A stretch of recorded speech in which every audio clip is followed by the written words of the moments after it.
Hello friends, how are you all? I hope you guys all are well. I'm Assistant Professor Mona and I'm back with my new lecture, Far from the Madding Crowd, written by Thomas Hardy. Most important novel of the Thomas Hardy, and this novel is really very important if you are appearing any of the competitive exam and if you are doing simple MA English literature because this novel got huge success for the Thomas Hardy. So we will discuss the story of the Thomas Hardy and we will analyze the novel and all the themes. So point by point discuss करेंगे हम लोग and यहाँ पर हम लोग lecture को start करने से पहले मैं आपको कहना चाहती हूँ गाइज कि अगर आप लोग चैनल पर न्यू हैं तो सबसे पहले चैनल को सब्सक्राइब कर लीजिए, बेल आइकन को प्रेस कर लीजिए जिससे कि आपको आने वाली वीडियोस की नोटिफिकेशंस मिलती रहे और हम लोग यहाँ पर अपना लेक्चर स्टार्ट करेंगे।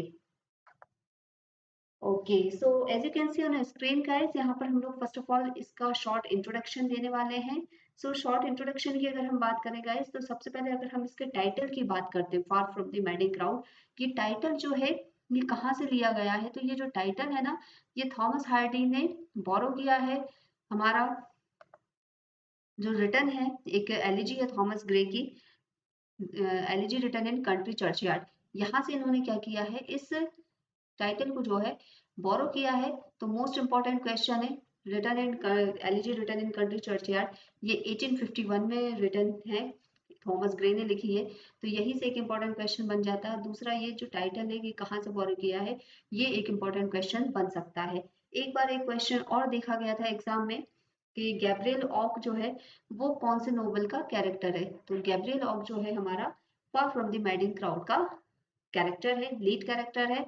एंड ये जो हमारा far from the madding crowd है ये 1874 में पब्लिश हुआ था। ये फोर्थ नोवेल है जो कि थॉमस हार्डी ने लिखा था, लेकिन फर्स्ट नोवेल हम इसको कह सकते हैं because it is the first novel got the huge success for him. And bath Sheba जो है यहाँ के पे इसकी लीड कैरेक्टर है, हीरोइन है नोवेल की। इनका कैरेक्टर सीधा पूछा जा सकता है। एंड इसके अगर हम थीम्स की बात करें तो थीम्स में आपका है लव है, बिट्रायल है, क्लास डिवीजन है, ये सब चीजें यहाँ पे थीम्स में ली जा सकती हैं। तो ये जो थॉमस हार्डी ने हमारा नोवेल लिखा है, ये जो नोवेल है ये भी कहाँ पर आपका सेट है, वेसेक्स में ही सेट है। तो बहुत इंपॉर्टेंट क्वेश्चन यहाँ पे हमारे रेज हो जाते हैं जिनको हमें नोट डाउन करके चलना है। चलिए, तो टाइटल के बारे में तो हम लोगों ने डिस्कस कर लिया है। अब आगे हम लोग इसकी कैरेक्टर्स को अगर देखते हैं तो वो ये चार पांच इसके बहुत इंपॉर्टेंट कैरेक्टर हैं। जैसे कि हमने बात करी बात सेवा के बारे में, गैब्रियल ओक, ये दोनों हीरो हीरोइन है हमारे नोवेल के। विलियम बोल्डवुड है, फ्रैंकी है एंड फैनी रॉबिन है। ये चारों हमारे कैरेक्टर हैं। विलियम बोल्डवुड जो है ये खुद भी एक क्या है, फार्मर है। फ्रैंकी ये जो है आपके स्वॉर्ड्समैन जो कि तलवारबाजी करते हैं, ये वो है। एंड फैनी रॉबिन जो है ये इनकी फियांसे हम इनको बोल सकते हैं। इनकी शादी नहीं हो पाई थी फ्रैंकी से, तो ये फियांसे रहती हैं फ्रैंकी की। ठीक है, तो हम लोग यहाँ पर अपने नोवेल की स्टोरी को स्टार्ट करते हैं। और सबसे पहले हम लोग बात करते हैं यहाँ पे जो हमारी लीड कैरेक्टर है बाथशेबा, उनके बारे में। तो बाथशेबा जो है वो यहाँ पर हमारा एक थोड़ा सा एरोगेंट गर्ल जो है उसका रोल प्ले कर रही है। कि यहाँ पर इनको क्या होता है, ये अपने आप को मतलब बहुत ज्यादा प्यार करती हैं, खुद से सबसे ज्यादा प्यार करती हैं, खुद को सबसे ज्यादा इम्पोर्टेंस देती हैं। और इनको ऐसा लगता है कि इनसे मतलब ये जो है किसी को भी अट्रैक्ट अपनी तरफ कर सकती है और अपने टर्म्स पर अपनी लाइफ को जीना ये पसंद करती हैं, अपने टर्म्स पर अपनी लाइफ को ये स्पेंड करती हैं। एंड यहाँ पर क्या होता है, जब हमारा नोवेल स्टार्ट होता है तो नोवेल की स्टार्टिंग में गैब्रियल ओक जो है, ये हमारे जो हीरो है प्ले के, ये गैब्रियल ओक जो रहते हैं इनके नेबर रहते हैं। और ये बात सेवा से जो है बहुत ज्यादा अट्रैक्ट हो जाते हैं because she is a very beautiful woman. तो क्या हो जाते हैं, ये अट्रैक्ट हो जाते हैं और ये जाकर प्रपोज कर देते हैं बादशेवा को। अब वहां पर बादशेवा को जब ये प्रपोज करते हैं तो बादशेवा जो है वो सीधे सीधे इनको डायरेक्टली मना कर देती हैं just because of his poor condition. And यहाँ पर फिर क्या होता है, स्टोरी हमारे एक टर्न लेती है और बादशेवा जो है वो टाउन छोड़कर चली जाती हैं वेदरबेरी में। एंड वहां पर क्या होता है, ये इनको अपने अंकल की प्रॉपर्टी मिल जाती है। एंड अंकल की प्रॉपर्टी जब ये मिल जाती है तो ये उस टाउन की जो है सबसे रिचेस्ट वुमेन जो है वो बन जाती है। एंड यहाँ पर पीछे से जो गैब्रियल ओक जो है उनके साथ में एक ट्रेजेडी होती है कि वो अपने शीप फॉर्म में जो काम कर रहे होते हैं, उनकी शीप को कुछ बीमारी हो जाती है और वो एक के बाद एक मरने लगती है। तो ये एक दिक्कत होती है गैब्रियल ओक के साथ कि ये सब कुछ जो है अपना गवा चुके होते हैं और बहुत ज़्यादा डेप्थ में ये डूबे हुए होते हैं। तो डेप्थ की वजह से क्या होता है, इनको अपना पूरा शीप फार्म जो है वो बेचना पड़ता है और अपने सारे डेप्ट्स वगैरह जो है ये चुका देते हैं और उस टाउन से बाहर चले जाते हैं, उस टाउन से ये निकल जाते हैं। तो ये इनके साथ में एक ट्रेजेडी हो गई है। अब ये जा रहे होते हैं और जब ये जाते हैं तो ये रास्ते में एक फार्म में देखते हैं कि बहुत बुरी तरीके से आग लगी हुई है। तो जब गैब्रियल लोग जाते हैं तो वो फार्म में जब इतनी बुरी तरीके से आग देखते हैं तो वो जाके उस आग को जो है बुझा देते हैं और उस फार्म को बचा लेते हैं।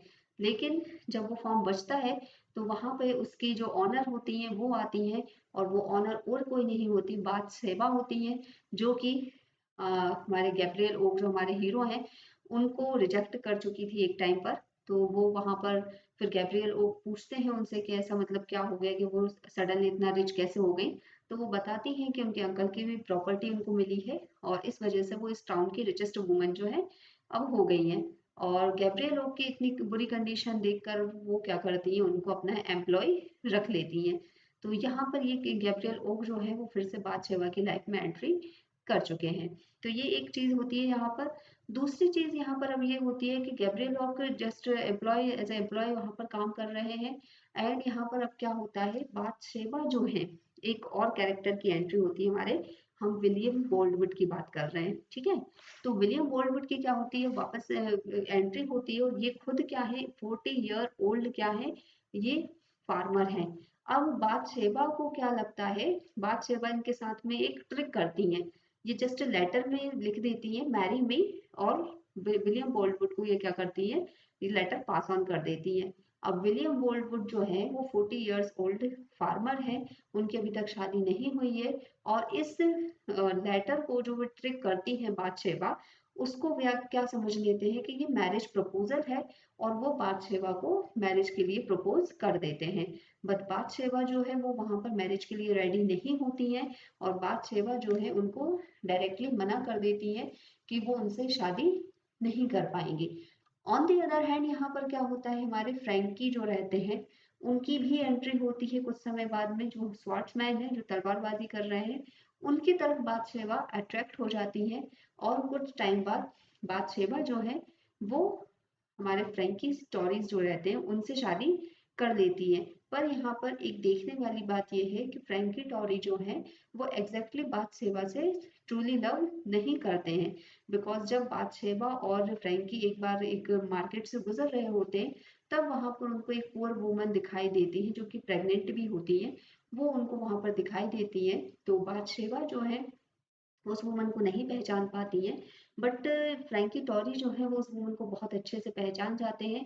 वो वुमन होती है फैनी रॉबिन, जो कि हमारे फ्रैंकी टॉरी जो है उनकी क्या होती है, फियांसी होती है और प्रेग्नेंट होती है।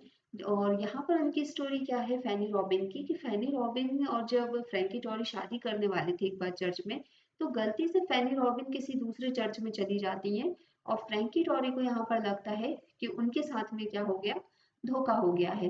तो फ्रैंकी टॉरी यहाँ पर फैनी रॉबिन को छोड़ देते हैं और उनसे शादी नहीं करते हैं। तो ये एक सिचुएशन यहाँ पर हो जाती है। एंड फ्रैंकी टॉरी क्या करते हैं, बाद में उनको बहुत सारा पैसा वगैरह देके फैनी रॉबिन को भेज देते हैं वापस कि जाओ अपने आप को ठीक से संभालो, ठीक है। बट यहाँ पर नेक्स्ट डे ही क्या होता है, फैनी रॉबिन की डेथ हो जाती है।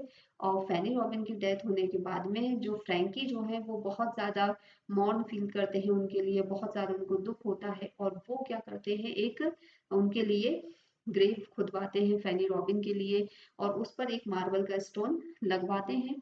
एंड वो इतने ज्यादा दुख में होते हैं कि बादशेबा के पास वो लौट कर भी नहीं आते हैं। इनफैक्ट वो कहाँ चले जाते हैं, एक मतलब कहीं दूर कहीं जाने लगते हैं, बादशेबा की लाइफ से भी दूर जाने लगते हैं। बट यहाँ पर क्या होता है, वो एक नदी में जो है बहुत तेज फ्लो के साथ में डूबने लगते हैं।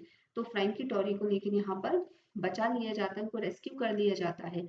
बट यहाँ पर क्या होता है, अब फ्रैंकी टॉरी को रेस्क्यू तो कर लिया है बट ये बात बाथशेबा को पता नहीं है कि फ्रैंकी टोरी रेस्क्यू कर लिया गया है। इनफैक्ट उनको लगता है कि फ्रैंकी टोरी जो है उसकी डेथ हो गई है। बट स्टिल वो क्या करती हैं, 6 इयर्स तक फ्रैंकी टोरी का वेट करती हैं कि वो लौटकर उनकी लाइफ में वापस आएगा।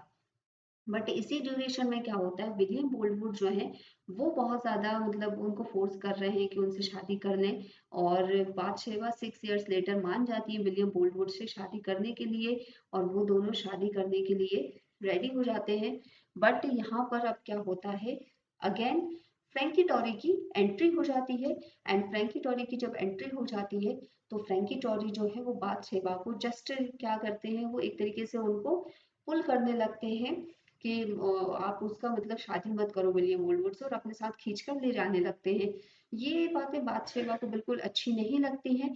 एंड विलियम वुडवर्ड जो है वो भी क्या करते हैं यहाँ पर एक तरीके से वो रोकने की कोशिश करते हैं फ्रैंकी को कि वो मतलब इनके साथ ना जाए, इनफैक्ट उनसे शादी कर लें। बट यहाँ पर क्या होता है, विलियम वुडवर्ड जो रहते हैं हमारे, विलियम बोल्डवुड जिनसे फ्रैंक बाथशेबा की शादी होने वाली होती है, तो विलियम बोल्डवुड से क्या होता है, फ्रैंकी टोरी को वो गोली लग जाती है, वो उनको बंदूक तान देते हैं, वो गोली लग जाती है, तो फ्रैंकी टोरी की क्या होती है, डेथ हो जाती है। एंड विलियम बोल्डवुड को सजा हो जाती है, फांसी की सजा हो जाती है, सेंटेंस टू बी हैंग्ड हो जाता है। ठीक है, तो यहाँ पर फ्रैंकी टोरी की डेथ हो गई है और उनकी ग्रेव भी जो बनाई गई है फैनी रॉबिन के साथ में बना दी गई है। तो यहाँ पर अब क्या हो रहा है, बादशेवा की लाइफ में एग्जैक्टली अब कोई भी नहीं है। विलियम बोल्डवुड जिनको फांसी की सजा हो चुकी है, एंड फ्रैंकी टोरी जो है वो भी जा चुके हैं उनकी लाइफ से, उनकी डेथ हो गई है। और अब हमारी बादशेवा जो है उनको बहुत ज्यादा रियलाइज हो चुका है कि लाइफ में पैसा ही सब कुछ नहीं होता है। इनफैक्ट लाइफ में हमारे जो लव और रिलेशनशिप जो होते हैं वो बहुत ज्यादा इंपॉर्टेंट होते हैं। एंड बादशेवा ये सब होने के बाद में, इतना सब कुछ फेस करने के बाद में, वापस जाते हैं गैब्रियल ओक के पास में। और वहां पर उनकी जो हमारी क्या कहते हैं फ्रेंडशिप होती है वो रिस्टोर होती है। एंड वो गैब्रियल ओक को प्रपोज करती हैं वहां पर शादी के लिए। और गैब्रियल ओक जो है वो खुशी खुशी मान जाते हैं शादी के लिए। एंड यहाँ पर गैब्रियल ओक और बादशेवा की at the end of the novel शादी हो जाती है, they will quietly married. And इसी के साथ में हमारा नोवेल जो है वो फिनिश होता है। तो ये स्टोरी है नोवेल की, जस्ट समरी हम लोगों ने डिस्कस की है। और यहाँ पर अगर हम लोग थीम्स की बात करें तो जैसे कि हमने बात करी, लव है, रिलेशनशिप्स हैं, ठीक है, and importance of the love relationship, class division जैसे कि रिच एंड पुअर, जैसे कि बादशेवा को दिखाया गया है स्टार्टिंग से नोवेल में। तो ये सारी चीजें दिखाई गई हैं। और अगर हम इसके एनालिसिस की बात करें तो इस नोवेल में क्लास डिवीजन दिखाया गया है क्या, तो ऑफ कोर्स इस नोवेल में क्लास डिवीजन दिखाया गया है। ठीक है, और ये सारी चीजें यहाँ पर दिखाई गई हैं। तो बहुत अच्छे से नोवेल की स्टोरी को जो है डिस्कस किया गया है। एंड यहाँ पर हमारी नोवेल की स्टोरी जो है फिनिश होती है, और इससे रिलेटेड सारे इंपॉर्टेंट पॉइंट जो है हम लोगों ने डिस्कस कर लिए हैं। सो गाइस, अगर आप लोगों को ये नोवेल की स्टोरी पसंद आई हो, एंड अगर आप लोगों को ये वीडियो लेक्चर पसंद आया हो, तो आप लोग इस वीडियो को लाइक जरूर करें, शेयर जरूर करें, सब्सक्राइब जरूर करें चैनल को, और हमारे साथ में जुड़े रहें, जिससे कि हम लोगों को नए नए और अच्छे अच्छे वीडियोस बनाने का मोटिवेशन मिलता रहे। So I will catch you tomorrow with the another video lecture guys. Till then keep watching, keep learning, bye bye.